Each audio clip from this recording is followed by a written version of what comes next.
萌兰时隔3年还没忘记越狱本领，论聪明，萌儿当属熊猫圈第一。只见这小子在墙边脚踩大红球，不仅能稳稳当当站在上面，转身看向游客都不是问题。正当萌兰准备全力以赴回四川时，却发现北洞早就将围墙加高了，急得萌儿一个劲扒拉墙，恨不得化身长臂猿猴翻出去看景色。不过细数萌兰的越狱之路，最大的阻力还得是这小子没个帮手。以前有庆小充当垫脚石，美奶妈还手把手把他拽过来，如今的他还要被游客告状。21年的那次越狱已经成功了一大半，结果还是保安大叔制止了。有次萌儿好不容易翻过玻璃窗，本想找个两脚兽搭把手，结果这群假粉丝只顾着拿手机记录。萌兰的800个心眼不仅用到越狱上，这小子还经常偷偷摸摸的，一言不合就拿走妹妹的竹子。这蹑手蹑脚的小动作一看就很心虚，而偷东西这事儿萌儿打小就会，毕竟他还没学会走路的时候，就已经爬到3图奶爸身边偷钥匙了。很难不怀疑这小子9年前就想越狱。当萌儿向游客展示爬树技能时，奶爸好心办坏事儿，本想护着好戴儿却挡住镜头。对此萌兰只需要小手一挥让对方走开。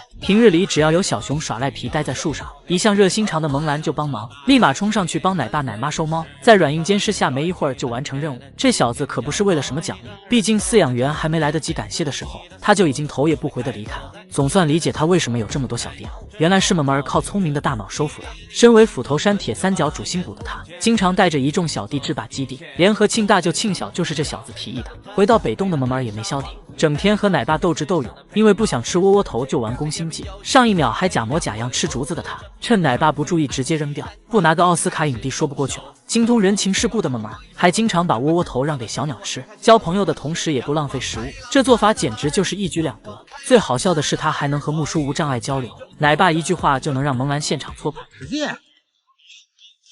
划了，使劲划了呀！而让全体滚滚们头疼的漏屎气，对这小子来说也是小儿科。毕竟萌兰不到1分钟就能拿到零食，难怪萌兰是当之无愧的顶。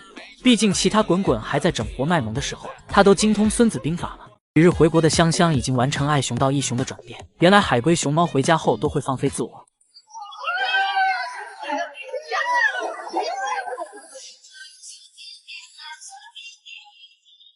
香香刚回国走的可是气质大美女的路子，吃个笋笋都是优雅到极致，面对游客更是要多温柔有多温柔。身为爱熊的她一开始看到奶妈，即便自己饿肚子也不好意思大吃大喝，就趁对方不在的时候偷偷摸摸喝几口水，然后又自闭了，像极了第一次去亲戚家做客的社恐小孩。这天小公主上一秒还在吃播营业，只是听到不远处传来汽车路过的声音，就把香香吓得叼着竹笋离开。宝贝逃跑都是蹑手蹑脚的，隔着屏幕都能感受到她的紧张感。然而没想到香香几天后就彻底放弃偶像包袱，直接换成搞笑女的赛道，剔牙打哈欠那是一个也不落下。香香整活前还要和游客打个招呼，下一秒就疯狂爬树偷窥隔壁邻居小钢蹦，这哪里是个小公主，明明就是活力四射的窜天猴。其他熊猫不是有起床气，就是懒懒散散需要小苹果唤醒，唯独香香醒来后先来一套武术，一连3个仰卧起坐把姨姨们都看呆了。这还是那个扭扭捏捏的香香吗？一向宠粉的香香开见面会，也知道照顾到每个姨姨的镜头，这小脑瓜都快摇成拨浪鼓了。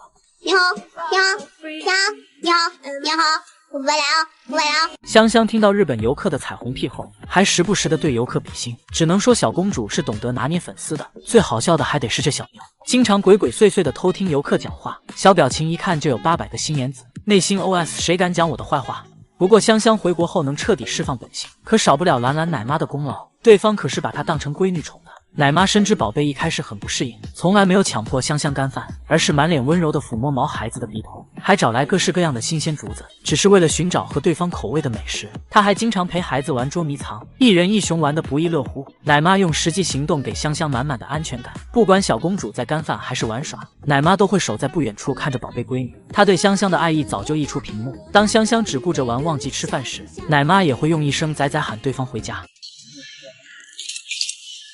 足以可见对方在他心中分量有多重。难怪都说外面再好也不如家里，毕竟香香的转变的肉眼可见的好。带800个心眼子都写脸上了吧？想碰瓷外公在假摔的路上一去不复返，只见于爱一蹦一跳跟着外公，原本是爷孙俩温馨互动的名场面，结果他突然一头倒在对方脚上，这一摔外公跑得更快了，像是在说我可没碰到你啊。幸好摄像头记录下这一幕，不然估计外公跳进黄河也洗不清了。谁能想到国宝也会碰瓷？其实这还不是于爱第一次行动，当他看到哥哥趴在冰块上后，小爱想要独占却不敢和对方来硬的，只能一个假装成功推下大个子。看似无意，实则每一步都在精心计算。难怪都说于爱的爱是爱因斯坦的爱，即便是外公将果果放在太阳底下，聪明的于爱也知道怕晒，宝贝直接拉过来美食去阴凉处干饭。这天外公为锻炼两小只，特意将水果笋笋挂在轮胎上面。大壳子急得要扑过去的时候，爱姐就已经发现小窍门，直接拽着绳子将果果送到面前。只可惜于可趁机吃到了食物，却不知道帮妹妹叼着绳子。面对这个废头子哥哥，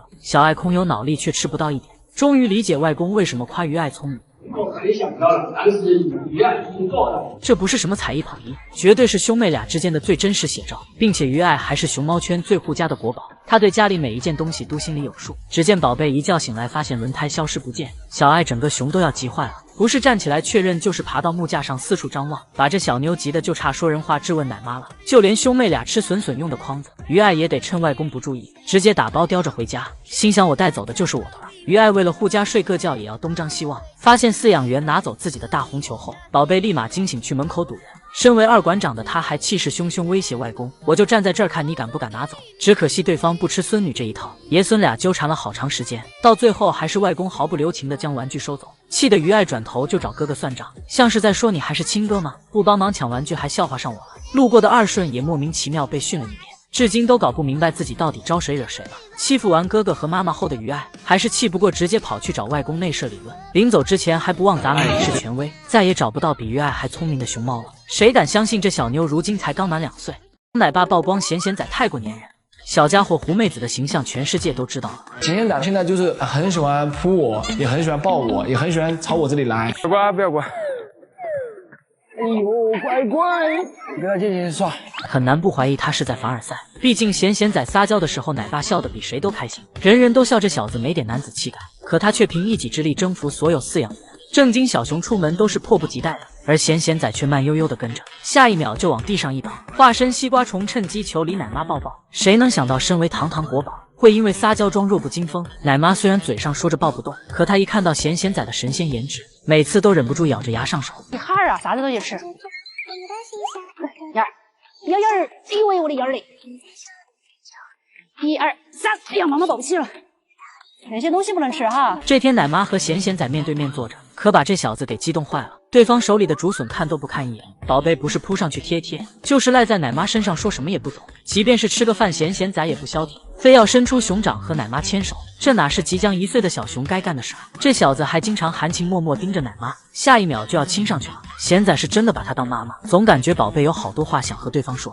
而胡奶爸一开始还很震惊，不知咸咸仔给他下了什么迷魂汤，只是给他检查个牙齿，对方就忍不住要亲孩子一口了。小家伙还看不得姐姐比自己受宠，奶爸刚抱起来蕊蕊仔，他就可怜巴巴地伸出小手，吓得对方赶忙主动去牵咸咸仔。不过对咸咸仔最有吸引力的，还得经常被这小子骚扰的杨奶爸。宝贝身上像是装了雷达那般，只要对方来外场干活，小家伙总能1秒察觉到对方到来。原本还在假山的他直奔帅哥而去，奶爸嘴上抱怨着孩子，但他还是习惯性的脱掉手铐，直接亲手抱着咸咸仔和姐姐坐在一起。即便如此，小家伙还不满意，非要抱着对方的腿贴贴。奶爸都被这小子搞得寸步难行了。还记得太老爷一开始没被咸咸仔的美色所迷惑，擦嘴都快擦出来火星子，没想到几日不见，原本刚正不阿的太老爷一见到咸咸仔就笑开了花，恨不得抱着孙子不撒手。或许是因为咸咸仔撒娇太过分，他姐姐都看不惯这副狐妹子的样。当小家伙对着镜头前卖萌时，蕊蕊仔突然冲过来撞翻。此时的弟弟满脸惊恐，内心 OS 你干嘛耽误我撒娇？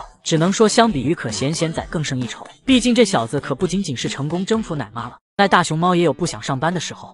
花花实力演绎打工人的精神状态。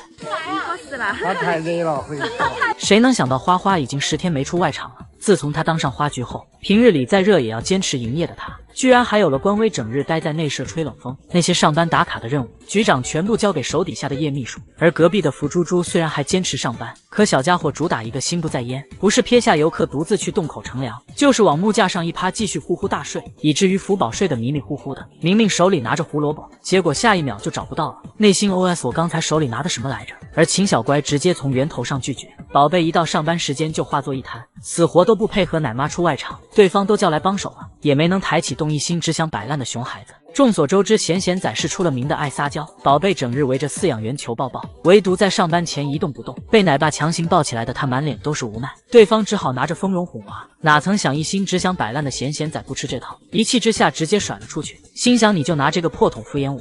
一向傲娇的芒小五就更难哄了。这天宝贝兴致勃勃出门玩耍，结果一看到外面的大太阳就后悔了。他回家后第一件事就是把门锁上，这是害怕外公把自己抓回去营业吗？相比之下，雅一就不用饲养员操心。这小妞在上班期间卖力营业，一到下班时间就守在小门口，回家后还不忘关门送客，简直是一点也不想在公司多待。只能说雅一有点耐心，但不多。都知道四海在卡塔尔过着神仙日子，独自一雄就拥有超大场馆，空调更是24小时无间断开着。即便如此，这小妞还是不愿意营业。四海每次出门的时候，都要在门口进行好一会儿心理挣扎，到最后依旧选择关门逃避上班。而素有大孝子美称的萌二，一开始还在大热天替母营业，可久而久之，这小子也受不了了，出门巡场一圈就马不停蹄地跑回家。最好笑的还得是整活大师灵年，只是因为雷达奶爸晚了几分钟开门，这小子就疯狂砸门，一点也不惯着不懂事的饲养员。像是在说再晚来一小会儿，本公子直接把你的门大卸8块。同样脾气暴躁还有喜乐，姑奶奶刚出外场还没5分钟，就去门口晃悠等奶爸开门，不懂就问这小妞是出来打卡的吗？只可惜逢奶爸没来开门，喜乐怒火中烧1秒也待不下去了，直接对着铁门哐哐一顿砸。只能说大熊猫是凭实力摆烂，饲养员也只能宠着这群国宝。